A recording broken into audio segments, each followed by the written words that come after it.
Senhor presidente, senhores senadores, senhoras senadoras, eu vim falar sobre dois fatos que eu acho que estão acontecendo e que são preocupantes, senador, na economia brasileira.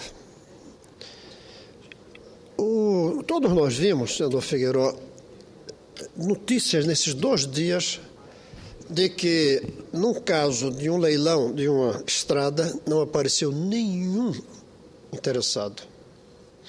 No caso de outra, apareceu e ganhou um grupo desconhecido, o que não quer dizer que seja ruim, mas é, de certa maneira, preocupante. Nenhum dos grupos tradicionais apresentou proposta. Na que houve leilão, e na outra, nenhum apareceu. Algo está errado. Ao mesmo tempo, o leilão para o campo de Libra teve, sim, interessados, mas os interessados, entre eles, não estavam os grandes do ramo. Não estava Exxon, não estava Chevron, não estava British Petroleum. Algo tem que nos preocupar com isso. Além do mais, os grupos que entram são asiáticos, o que eu acho muito positivo, mas demonstra a nossa fraqueza. Fraqueza de não sermos iguais a eles ainda, apesar de que a Petrobras também tenha entrado. Mas o que mais me preocupa é que a gente não vê preocupação no governo diante desse pouco sucesso dos leilões. Ao contrário, o que a gente tem visto é uma comemoração efusiante, uma euforia total do governo diante do fato de ter havido um leilão, embora o outro não teve nenhum interessado, e ter havido um leilão de Libra, apresentando propostas, manifestado interesse, grupos internacionais sem os grandes interessados. Eu creio que era tempo do governo, embora falando com satisfação de que pelo menos houve interessados em uma e de que um grupo ganhou na outra, parar para refletir, parar para debatermos por que projetos que podem ser tão rentáveis e tão necessários à criação de uma infraestrutura que o Brasil não tem, por que está tendo dificuldades. Esse é um ponto mais preocupante. O governo não se preocupar com o que é que está errado naquilo que se faz querendo acertar. Porque quer acertar, está na direção certa, mas não tem o sucesso devido. Quais são as causas que têm levado a isso? Eu creio que a gente pode analisar algumas dessas causas. Primeiro é a demora. Demoramos muito a ocupar o espaço de buscar a convivência do setor público e do setor privado na construção da infraestrutura. O verdadeiro papel de um governo é investir no social e casar com o setor privado para investir na infraestrutura econômica. Ao longo dos anos, houve um certo delírio até, sobretudo das forças de esquerda, de que não deveríamos deixar de fazer as estradas, os portos, os aeroportos. Resultado, não fizemos como deveríamos e os que fizemos tiramos dinheiro da educação e da saúde, da segurança. O caminho é esse, mas demoramos demais. Essa é uma das causas de não haver o sucesso como houve. Essa demora se soma a ela a falta de convicção. O que passa para o mercado é que o governo só entrou nesse tipo de convivência por falta de recursos próprios e não por uma convicção de que esse é o melhor meio. Essa é a ideia que está passando ao mercado. O governo não acredita nisso, recorre a isso como uma boia para salvar-se da falta de recursos e de uma crise de apagão em quase todos os setores da nossa infraestrutura. Então, vem a demora, vem a falta de convicção, isso assusta os setores interessados em colocar dinheiro na construção de uma infraestrutura, seja de portos, seja de estradas, seja de energia, seja de exploração dos campos de petróleo. Some-se a isso o esvaziamento das agências reguladoras.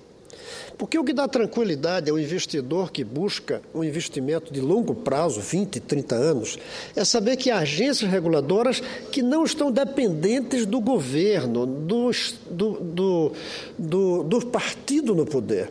São agências reguladoras que pertencem ao Estado Nacional, que estão acima do governo do momento. E as nossas, que foram criadas com essa intenção, elas têm sido tratadas como se fosse mais um ministério, como se o presidente dela fosse um agente do governo. Não pode ser assim, porque aí ele só olha a próxima eleição, não olha a próxima geração. A agência reguladora tem que estar olhando a nação brasileira, o Estado, o longo prazo, as gerações futuras, e não o partido, o governo e a próxima eleição.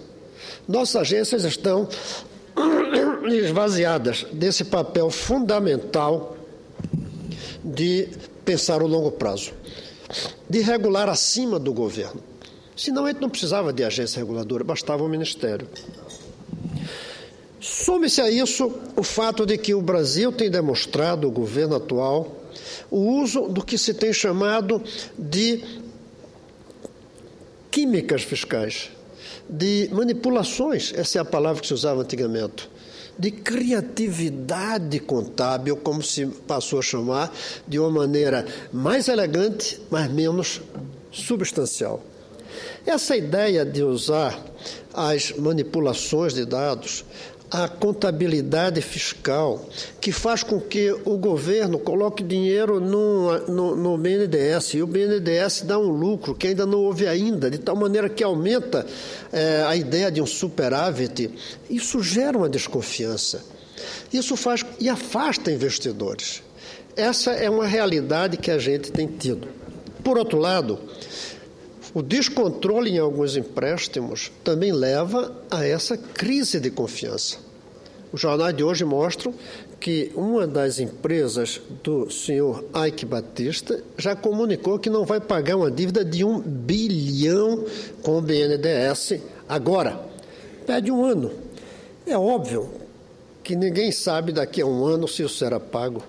É óbvio que está se ganhando um tempo, jogando com a barriga, como se diz.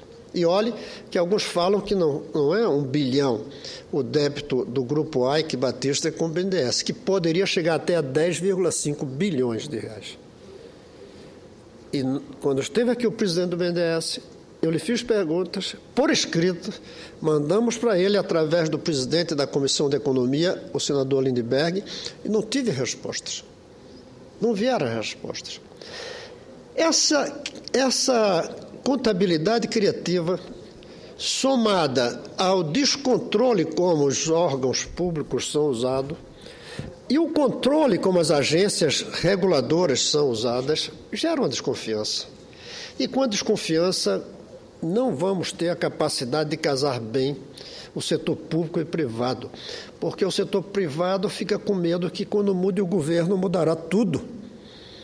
E aí entra mais um ponto, a manipulação dos preços, como forma de coibir a inflação de aparecer. Seja através de exonerações fiscais que tiram dinheiro do governo e transferem para o consumidor, é verdade no primeiro momento, mas em geral transferem para o produtor, e no longo prazo, aliás, não no longo prazo, em poucas semanas ou meses, isso vai cobrar a fatura. Adiar o preço do combustível é muito bom para mim, que põe o combustível no carro, mas não é necessariamente bom para os meus filhos e netos, porque esse preço virá depois aumentado de uma maneira muito maior. Tudo isso gera uma desconfiança. O fato do governo só pensar no curto prazo, no imediato, não ter uma linha de longo prazo, ninguém vê, senador Figueiredo, proposta de longo prazo do governo. Nós não vemos. É tudo feito em cima do imediato, através dos chamados pacotes. Nós não temos planos, temos pacotes. Ao termos pacotes no lugar dos planos, nós geramos uma desconfiança, uma insegurança e geramos uma falta de rumo, porque trabalhamos com pacotes para ganhar a opinião pública. Dizem que temos 39 ministros, na verdade são 40, e o mais importante dele é o que faz o marketing. é aquele que define grande parte dos pacotes com base em como a opinião pública vai reagir a favor ou contra. Essa é a verdade. Porque estamos prisioneiros da ideia das próximas eleições. E aí o presidente Lula cometeu um grande erro para o Brasil de antecipar as eleições presidenciais, comprometendo, amarrando, vinculado a política econômica do governo a 2014. E aí se surpreende quando não há interessados em um projeto de uma estrada, ou quando as grandes não vêm oferecer propostas para a exploração do campo de petróleo de Libras. Mas pior, como eu já disse, comemora. Esse é o outro ponto, senador Figueiredo, a euforia cega. A euforia não permite ver riscos e cega, você não vê, você fica cego. O governo brasileiro está cego diante dos riscos que nós corremos. E não é de hoje que eu venho denunciando isso, e outros aqui vêm denunciando. Nós comemoramos euforicamente o resultado desses leilões, quando eles não justificam qualquer euforia, ainda que, temos que reconhecer, é um passo que estamos dando. Um outro ponto que precisa se descobrir é o atraso brasileiro no campo da ciência e da tecnologia, que faz com que tenhamos, inclusive, um apagão de mão de obra. Essas empresas, elas analisam isso. Elas analisam onde é que a gente vai estar cientificamente, tecnologicamente, daqui a alguns anos. Elas analisam qual é a mão de obra com que vão dispor aqui no Brasil, ou se vão ter que trazer de fora, como médicos, a um custo mais elevado, que sai muito mais caro trazer um engenheiro especialista em diversas áreas do exterior para cá, com tudo que ele exige para vir para cá, do que ter mão de obra local. Pois bem, senador Figueiredo, nós temos uma quantidade de motivos para dizer que esses leilões deveriam acender uma luz amarela bem grande, não vermelha, porque a direção é certa. Uma luz amarela bem grande, em vez do verde com que se está comemorando o que vai acontecer daqui para frente. Tudo isso, e eu concluo, é fato de que nós temos um governo que se nega à autocrítica, que se nega a pensar que talvez esteja errando, que se convenceu de que está acertando em tudo. Minha maior preocupação com o governo Dilma é a ilusão que está enganando a eles próprios. Eu já disse aqui uma vez, mais grave ainda do ponto de vista de política econômica, do ponto de vista moral, não. Do ponto de vista moral, o maior erro é mentir. Mas do ponto de vista de política econômica, o maior erro é acreditar na mentira que está dizendo sem saber que é mentira. Para atender o que o marketing exige, a gente tem que dizer coisas que não são verdadeiras, mas prefere-se convencer-se de que elas são verdadeiras. Então não está mentindo porque acredita que é verdadeira. Isso é o mais grave para o país, quando um dirigente passa a acreditar nas inverdades que são feitas, que são ditas, que são construídas. Eu temo que no que se refere à economia brasileira, esse resultado dos leilões, em vez de acender uma luz amarela para saber onde nós erramos no passado, estamos errando hoje para corrigir para o futuro. Em vez disso, nós comemoremos equivocadamente pequenas, insuficientes vitóriazinhas que não vão construir o Brasil que a gente precisa. É isso, senador Figueiredo, que eu tinha para colocar. Senador Cristóvão Duarte, eu admiro profundamente Vossa Excelência pelo seu espírito público. Toda vez que Vossa Excelência assume a tribuna, Vossa Excelência dá lições de brasilidade, de civilidade, de amor ao nosso país. E quando eu tenho a oportunidade de ler os seus artigos no Globo, ou no sábado e no domingo, para mim constitui também um reforço ao meu sentimento cívico. Eu quero cumprimentá-lo pelo seu discurso e dizer-lhe reiteradamente que eu sou um grande admirador do homem público Cristóvão Duarte. Muito obrigado, senador. A Vossa Excelência. Muito obrigado. E é bom a gente ter pessoas que se dizem admirador, mas algumas pessoas que dizem isso são muito melhores para nós do que outras. E o senhor é uma dessas figuras que me engrandecem ao dizer o que o senhor disse. Muito obrigado. Muito obrigado.